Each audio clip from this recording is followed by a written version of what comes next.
Good morning. ഞങ്ങൾ ഇന്നൊരു കല്യാണത്തിന് പോയി. ഞാൻ കഴിഞ്ഞ വീഡിയോയിൽ പറഞ്ഞിട്ടുണ്ടായിരുന്നു നമുക്ക് കുറേ പ്രോഗ്രാംസ് ഒക്കെ ഉണ്ടെന്ന്. അപ്പോൾ നമ്മുടെ ഫസ്റ്റ് പ്രോഗ്രാം നമ്മൾ എൻ്റെ അമ്മയുടെ ചേച്ചിയുടെ മോളുടെ കല്യാണമല്ല, ഇത് മനസ്സമ്മതം. കല്യാണം അടുത്ത ദിവസം. പെട്ടെന്നായിരുന്നു എല്ലാം. എന്തൊക്കെയോ വാരി തേച്ച് ഞങ്ങൾ ഇറങ്ങിയിട്ടുണ്ട്. അപ്പം ഇനി കുറച്ച് നേരം കഴിഞ്ഞാൽ ഇപ്പോൾ നമ്മൾ വീട്ടിലോട്ടല്ലേ പോകുന്നത്. നമ്മൾ വീട്ടിലോട്ടാണ് പോകുന്നത്. വീട്ടിൽ നിന്ന് പിന്നെ പള്ളിയിലോട്ട്. അപ്പോൾ ഞാൻ അവിടെ ഒരു സർപ്രൈസ് വെച്ചിട്ടുണ്ട്. അപ്പോൾ അതെന്താണെന്ന് കാണണമെങ്കിൽ ഫുൾ വീഡിയോ നിങ്ങൾ കാണണം. അപ്പോൾ അതുകൊണ്ട് നമുക്ക് നോക്കാം. ഓക്കെ. അപ്പോൾ ഞാനും അമ്മയും ചേട്ടായിയും സുട്ടുള്ളൂ. അച്ചാച്ചനില്ല. അച്ചാച്ചന് വേറൊരു കല്യാണമുണ്ട്, അടിപൊളി കല്യാണങ്ങൾ. അപ്പോൾ അതുകൊണ്ട് അച്ചാച്ചന് വേറൊരു കല്യാണം. അപ്പോൾ അച്ചാച്ചൻ അങ്ങോട്ട് പോയി. അപ്പം ഞങ്ങൾ 3 പേരുമുണ്ട്. അപ്പോൾ ഞാനവിടെ ഇരിപ്പുണ്ട്. ഇന്ന് അമ്മയല്ല വണ്ടി ഓടിക്കുന്നത്, അതുകൊണ്ട് ഞങ്ങൾ പെട്ടെന്ന് എത്തുമെന്ന് തോന്നുന്നു. ചേട്ടായിയാണ് വണ്ടി ഓടിക്കുന്നത്. അപ്പോൾ കല്യാണത്തിന് അമ്മയാണ് ഓടിക്കുന്നത്. അപ്പോൾ ഞങ്ങൾ തലേ ദിവസമേ വീട്ടിൽ നിന്ന് പുറപ്പെടും. എന്നാലേ ഞങ്ങൾ പിറ്റേ ദിവസം കല്യാണത്തിന് സമയമാകുമ്പോൾ എത്തുള്ളൂ എന്നാണ് ആൾക്കാരുടെ ഒരു നിഗമനം. അപ്പം അതുകൊണ്ട് അപ്പം അതൊക്കെയാണ് കാര്യങ്ങൾ. 15 മിനിറ്റ് ലേറ്റ് ആകുമ്പോൾ ഞാൻ പറയാം. തമ്പുരാൻ അറിയാം, പോയി നോക്കിയിട്ട് ഞാൻ പറയാം കേട്ടോ. അപ്പോൾ ഇതൊക്കെയാണ് ഇപ്പോഴത്തെ വിശേഷങ്ങൾ. സുട്ട് ഉറങ്ങിപ്പോയി.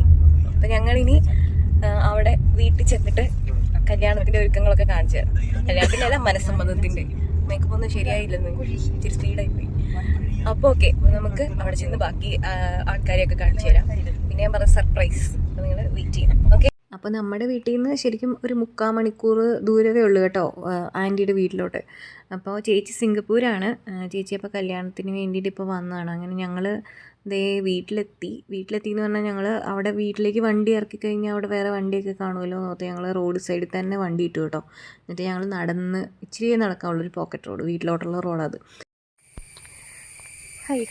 ഒരു ഹായ് പറയൂ ചേട്ടായി. കല്യാണ പെണ്ണിൻ്റെ ഫോട്ടോഷൂട്ട് നടക്കുന്നുണ്ട്. പെടലി വെട്ടി നിൽക്കുന്ന കല്യാണ പെണ്ണിനെ കാണിച്ചു തരാം കേട്ടോ. ഞങ്ങളങ്ങനെ ലേറ്റ് ആവാതെ ഏകദേശം കറക്റ്റ് സമയത്ത് തന്നെയാണ് കേട്ടോ എത്തിയത്. ചേച്ചി ഇത് ബ്യൂട്ടി പാർലറിൽ നിന്ന് ഒരുങ്ങി വന്ന് വീട്ടിലെ ഫോട്ടോഷൂട്ടൊക്കെ നടക്കുന്നതേ ഉള്ളൂ.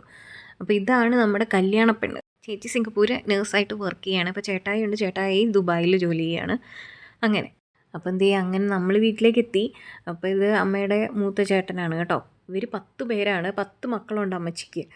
അപ്പോൾ ഇവർ എല്ലാവരും കൂടെ കൂടിയാൽ ഭയങ്കര ബഹളമാണ്. പക്ഷേ ഇപ്പോൾ എല്ലാവരും കൂടെ കൂടിയിട്ട് ഒത്തിരി നാളായി. കാരണം എല്ലാവരും ഓരോരോ കാര്യങ്ങളായിട്ട് വിദേശത്തും അങ്ങനെ ഇങ്ങനെയൊക്കെ ആയതുകൊണ്ട് എല്ലാത്തിനും ഒന്നും എത്തിപ്പെടാൻ പറ്റത്തില്ലല്ലോ. അപ്പോൾ എല്ലാവരും ഇല്ല, എന്നാലും ഉള്ളവരെയൊക്കെ വെച്ച് നമ്മളങ്ങ് അഡ്ജസ്റ്റ് ചെയ്യുവാണ്. അപ്പോൾ അങ്ങനെ പള്ളിയിലൊക്കെ അകത്തെ കാര്യങ്ങളൊന്നും എനിക്ക് ഷൂട്ട് ചെയ്യാൻ പറ്റിയില്ല കേട്ടോ. പള്ളിക്കകത്ത് ക്യാമറ അലൗഡ് അല്ലായിരുന്നു. അപ്പോൾ ഞാനൊന്നും ഷൂട്ട് ചെയ്തില്ല. ഇത് പള്ളിയിൽ കഴിഞ്ഞിട്ടുള്ള ഫോട്ടോ ഷൂട്ടൊക്കെയാണ് ഈ കാണുന്നത്. അപ്പോൾ എല്ലാവരും കൂടി വരുവാണ് ബിഷപ്പിൻ്റെ കൂടെ ഫോട്ടോ എടുക്കാൻ വേണ്ടിയിട്ട്. ബിഷപ്പ് എന്ന് പറഞ്ഞാൽ എൻ്റെ അമ്മയുടെ ബ്രദറാണ് കേട്ടോ. അപ്പോൾ അത് കഴിഞ്ഞിട്ട് ഞങ്ങളിത് ഓഡിറ്റോറിയത്തിലേക്ക് എത്തി. നമ്മുടെ ഇവിടെയൊക്കെ ഓഡിറ്റോറിയം എന്ന് പറഞ്ഞാൽ പള്ളിയുടെ പാരീഷ് ഹോളായിരിക്കും കേട്ടോ. ഒട്ടുമിക്ക എല്ലാ പള്ളിക്കും പാരീഷ് ഹോൾ കാണും. അപ്പോൾ അവിടെ തന്നെ ആയിരിക്കും ഒരുമാതിരി എല്ലാ ഫംഗ്ഷൻസ് നടത്തുക. അപ്പോൾ ഞാൻ പറഞ്ഞ സർപ്രൈസ് ഇനി ഞാൻ കാണിച്ചു തരാം കേട്ടോ നിങ്ങളെ. അപ്പോൾ ഇതാണ് ഞാൻ പറഞ്ഞ സർപ്രൈസ്. ഈ പ്രോഗ്രാം ഞാനാണ് ആങ്കർ ചെയ്യുന്നത്. സത്യത്തിൽ കുറേ നാളായി കേട്ടോ ഞാൻ ആങ്കറിങ് ചെയ്തിട്ട്. അതായത് എനിക്ക് തോന്നുന്നു കല്യാണം കഴിഞ്ഞിട്ട് പിന്നെ ചെയ്തിട്ടേ ഇല്ല. പിന്നെ ഇപ്പോൾ ചെയ്യാൻ ഇവരൊക്കെ പറഞ്ഞപ്പോഴും എനിക്കൊരു കോൺഫിഡൻസ് കുറവായിരുന്നു സത്യം. എന്താണെന്ന് വെച്ചാൽ കുഞ്ഞുവാവയുണ്ട്, അവനെ ഇട്ടിട്ട് വേണം സ്റ്റേജിൽ കയറാൻ. പിന്നെ പെട്ടെന്ന് നമുക്ക് അങ്ങനെ കയറി ഇറങ്ങി പോകാനൊന്നും പറ്റത്തില്ലല്ലോ. അവനെ ഫീഡ് ചെയ്യാൻ പോകേണ്ടി വരുമോ, അങ്ങനെയൊക്കെയുള്ള ടെൻഷനായിരുന്നു എനിക്ക്. പക്ഷേ അമ്മയും ചേട്ടായും പിന്നെ രണ്ടുപേരും കട്ടയ്ക്കൻ്റെ കൂടെ ഇല്ല, ഒരു കുഴപ്പമില്ല, ഞങ്ങൾ നോക്കിക്കോളാം എന്ന് പറഞ്ഞ് ഈ സമയത്തൊക്കെ ഞാൻ ചേട്ടായിനെയാണ് പ്രത്യേകം ഓർക്കുന്നത്. എനിക്ക് ഒത്തിരി ഹെൽപ്പ് ചെയ്യുന്നുണ്ട് ഇങ്ങനത്തെ കാര്യത്തിലൊക്കെ. അപ്പോൾ പിന്നെ അതുപോലെ അമ്മയാണെങ്കിലും പിന്നെ ഇവിടുന്ന് എൻ്റെ മമ്മിയാണെങ്കിലും ഇവരൊക്കെ ഇങ്ങനെ എൻ്റെ കൂടെ ഉള്ളതുകൊണ്ടാണ് എനിക്ക് ഇതിനൊക്കെ ഇങ്ങനെ ഇറങ്ങി പുറപ്പെടാൻ ഇപ്പോഴും പറ്റുന്നത്. അപ്പോൾ ഞാൻ അങ്ങനെയൊക്കെ ആലോചിച്ച് അവരെന്തായാലും ഇങ്ങനെ സപ്പോർട്ട് ചെയ്തപ്പോൾ പിന്നെ ഞാൻ ഓക്കെ നമുക്ക് ചെയ്യാം എന്നുള്ള രീതിയിലേക്ക് ഞാനുമായി. അങ്ങനെ ഞാൻ ഏറ്റെടുത്തതാണിത്. അങ്ങനെ ഇതേ പ്രോഗ്രാമൊക്കെ അടിപൊളിയായി. ഞാൻ വലിയ പ്രശ്നമൊന്നും ഉണ്ടാക്കാണ്ട് ചെയ്തതെന്നാണ് എനിക്ക് തോന്നുന്നത് കേട്ടോ. എല്ലാവരും വന്ന് പറഞ്ഞു അമ്മു നന്നായിട്ടുണ്ട് എന്നൊക്കെ പറഞ്ഞു. അപ്പോൾ ഒരു സമാധാനം. പിന്നെ ചേട്ടായി പറഞ്ഞു കുറച്ചൊക്കെ ശ്രദ്ധിക്കാനുണ്ട്, കാരണം ഇപ്പോൾ കുറേ ബ്രേക്ക് ആയല്ലോ. അപ്പോൾ നമുക്ക് ക്രിട്ടിസൈസ് ചെയ്യുന്നവരെപ്പോഴും നമുക്ക് നല്ലത് പറഞ്ഞു തരുമല്ലോ. അപ്പോൾ അതുകൊണ്ട് എന്നോട് ചേട്ടായി പറഞ്ഞു കുറച്ചുകൂടിയൊക്കെ ഒന്ന് റെഡി ആവാനുണ്ട്, കാരണം ഇച്ചിരി സ്ലോ ആയിട്ടുണ്ട്. അത് ഉണ്ടാവും, സ്വാഭാവികമായിട്ടും അങ്ങനെ വരും. കാരണം എന്താ വെച്ചാൽ ഇപ്പോൾ കുറേ ബ്രേക്ക് ആയപ്പോഴത്തേക്കും നമുക്ക് ആ വേർഡ്സൊക്കെ കിട്ടാൻ വേണ്ടിയിട്ടൊരു ഒരു ഇത് പോയിട്ടുണ്ട്. അപ്പോൾ അതുകൊണ്ട് ഞാൻ അത് ശരിയാണെന്ന് ഞാനും പറഞ്ഞു. അങ്ങനെ എന്നാലും കുറേ എല്ലാവരും ബാക്കിയുള്ളവരൊക്കെ പറഞ്ഞു കേട്ടോ നന്നായിട്ടുണ്ടായിരുന്നു എന്ന് പറഞ്ഞു. പിന്നെ സത്യസന്ധമായിട്ടുള്ള കാര്യങ്ങൾ നമുക്ക് ഇങ്ങനെയുള്ള ചേട്ടായിപ്പോയ അമ്മയൊക്കെ ആണെങ്കിലല്ലേ പറഞ്ഞു തരുള്ളൂ. അപ്പോൾ അത് കഴിഞ്ഞിട്ട് പ്രോഗ്രാമൊക്കെ കഴിഞ്ഞ് ഞങ്ങളിതേ ഫുഡ് കഴിക്കാൻ വേണ്ടിയിട്ട് ഇരുന്നു. അപ്പോൾ അവന് അതിനിടയ്ക്ക് വീണ്ടും ഉറങ്ങിപ്പോയി കേട്ടോ. അപ്പോൾ അവന് വേറെ പാലൊന്നും ഞാൻ ലാക്ടജൻ പോലത്തെ സാധനങ്ങളൊന്നും ഞാൻ അതുവരെ കൊടുത്തിട്ടേ ഇല്ലായിരുന്നു. അപ്പോൾ അതായിരുന്നു എൻ്റെ ടെൻഷൻ മെയിനായിട്ടും. അത് കഴിഞ്ഞിട്ട് പിന്നെ ഒരു പഴം ഇങ്ങനെ പുഴുങ്ങിക്കൊണ്ട് വന്നായിരുന്നു. അപ്പോൾ അത് അവന് കൊടുത്തു അമ്മയിടയ്ക്ക്. എന്നിട്ട് ഇതേ ഞങ്ങൾ ഫുഡ് കഴിക്കുകയാണ്. സൂപ്പർ ഫുഡൊക്കെ ആയിരുന്നു. ശരിക്കും എല്ലാവരും ബാക്കി വീട്ടിലുള്ള എല്ലാവരും ഫോട്ടോസൊക്കെ എടുക്കുന്ന സമയമാണ് കേട്ടോ. ഞങ്ങൾ മാത്രം ഇവൻ ഉറങ്ങിയത് നോക്കി അപ്പോൾ തന്നെ ഫുഡ് കഴിച്ചു. ഇല്ലെങ്കിൽ പിന്നെ ഇവൻ എഴുന്നേറ്റ് കഴിഞ്ഞാൽ ഞങ്ങൾക്ക് പാടായിരിക്കും. അതുകൊണ്ട് ഞങ്ങൾ 3 പേരും ആ സമയത്ത് ഫുഡ് കഴിച്ചു. അത് കഴിഞ്ഞിട്ടാണ് ഞങ്ങൾ ഫോട്ടോ എടുക്കാനൊക്കെ പോയത്. പിന്നെ അതൊക്കെ കഴിഞ്ഞിട്ട് പിന്നെ ആൾ പ്രശ്നമായി കേട്ടോ. ഭയങ്കര ചൂടായിരുന്നു, ക്ലൈമറ്റ് നല്ല ചൂടുണ്ടായിരുന്നു. അപ്പോഴത്തേക്കും അവന് പിന്നെ നിൽക്കാൻ പറ്റാണ്ടായി. പിന്നെ എനിക്ക് ബാക്കിയൊന്നും ഷൂട്ട് ചെയ്യാൻ പറ്റിയില്ല, അതാണ് സത്യം. കാര്യം പറഞ്ഞാൽ ഞാൻ കുറേ പ്ലാൻ ചെയ്തിട്ടുണ്ടായിരുന്നു ആൻറ്റിമാരെ എല്ലാവരെയും ഷൂട്ട് ചെയ്ത് എടുക്കണമെന്ന്. പക്ഷേ ആരും എനിക്കൊന്നിനും പറ്റിയില്ല. കാരണം ഇടയ്ക്ക് വെച്ചിട്ട് ഇവനെ ഞാൻ കാറിൽ കൊണ്ടുപോയി ഫീഡ് ചെയ്യുകയൊക്കെ ചെയ്തു. ഭയങ്കര ബഹളമായി. അപ്പോൾ ഞാൻ ഫീഡ് ചെയ്യാനൊക്കെ പോയി. അങ്ങനെയൊക്കെ എനിക്ക് ബാക്കിയൊന്നും ഷൂട്ട് ചെയ്യാൻ പറ്റിയില്ല. ഇതിനിടയ്ക്ക് ഞാനൊരു കാര്യം പറയട്ടെ, നമ്മുടെ ചാനൽ 290 സബ്സ്ക്രൈബേഴ്സോളമായി കേട്ടോ. ഭയങ്കര ഹാപ്പിയാണ് ഞാൻ. കാരണം 2 മാസം കൊണ്ട് നമ്മളെ സപ്പോർട്ട് ചെയ്യാൻ ഇത്രയും ആൾക്കാർ വരിക എന്ന് പറയുന്നത് വളരെ സന്തോഷമുള്ളൊരു കാര്യമാണ്. ഇനിയും എല്ലാവരും എൻ്റെ കൂടെ ഇതുപോലെ ഉണ്ടാവണമെന്നാണ് എൻ്റെ ആഗ്രഹം കേട്ടോ. അപ്പോൾ കല്യാണമൊക്കെ കഴിഞ്ഞു, ഞങ്ങൾ തിരിച്ച് വീട്ടിലോട്ട് പോവുകയാണ്. ഭയങ്കര ചൂടായിരുന്നു, അതുകൊണ്ട് സുട്ട് ഇച്ചിരി വയലൻ്റ് ആയി. അപ്പോൾ അതുകൊണ്ട് അതെ സുട്ട് ഇത്തിരി വയലൻ്റ് ആയിരുന്നു.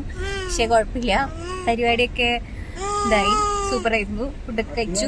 ഇനി നമ്മൾ നേരെ വീട്ടിലേക്ക് പോവാണ്. കല്യാണം എങ്ങനെ ഉണ്ടായിരുന്നു സുട്ടു? കല്യാണമൊക്കെ അവന് ഇഷ്ടപ്പെട്ടതാണ്. പകുതി കല്യാണം കണ്ടിട്ടുള്ളൂ.